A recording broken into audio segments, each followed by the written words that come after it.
परम पूज्य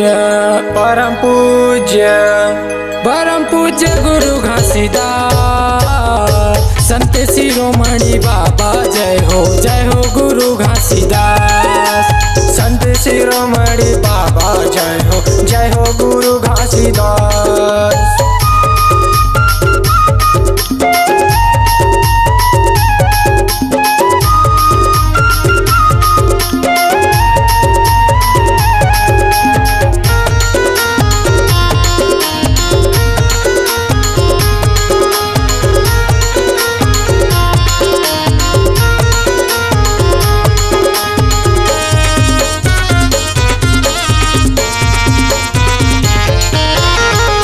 जीव पर दया कराओ, जीव हत्या पाप खत्म कराओ जी मूर्ति पूजाला ये तो अंधविश्वास।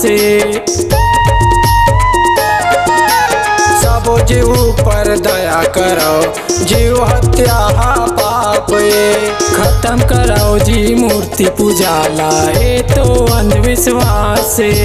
मन में बसाले होई कल्याण, दुनिया में होई तोरे नाम जे लगावेगा संत सुजान, पूरा दुनिया में हवे महान। बोलो सतनाम ज्योति प्रकाश।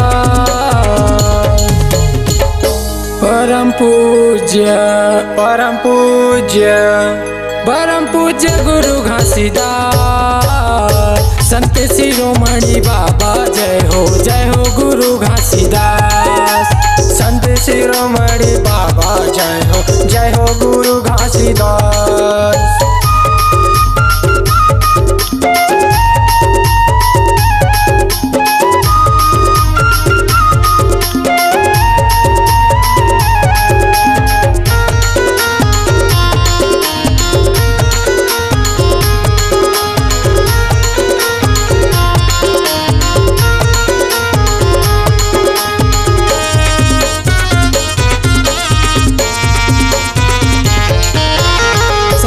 करो साक्षात्कार धन बनाओ आडम्बरवाद, चोरी न सजुवलत ला त्याग, दुनिया के मन के तू मन जाग।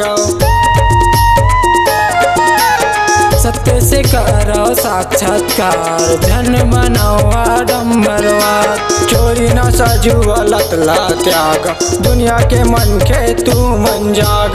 मन में बसाले होई तरमान, आधा सुधाले होई सम्मान, जे लगावेगा संत सुजान, पूरा दुनिया में हवे महान। बोलो सतनाम ज्योति प्रकाश। परम पूज्य गुरु घासीदास संत शिरोमणि बाबा जय हो गुरु घासीदास। संत शिरोमणि बाबा जय हो गुरु घासीदास।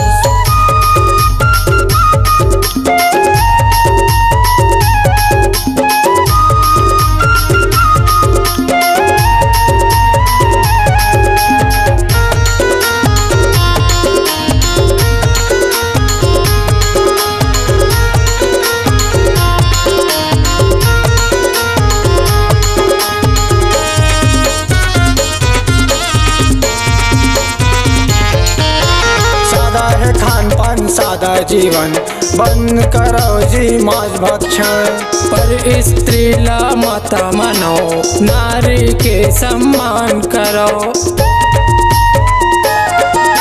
सादा है खान पान सादा जीवन बंद करो जी मांस भक्षण, पर स्त्री ला माता मानो, नारी के सम्मान करो। सत्य नामे में भरोसा रखो, होई उद्धार मन में से रखो। जे लगावेगा संत सुजान, पूरा दुनिया में हावे महान। बोलो सत्य नाम ज्योति प्रकाश।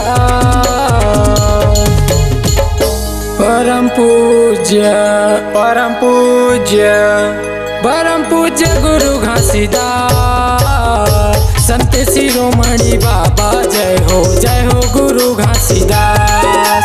संत शिरोमणि बाबा जय हो गुरु घासीदास। संत शिरोमणि बाबा जय हो गुरु घासीदास।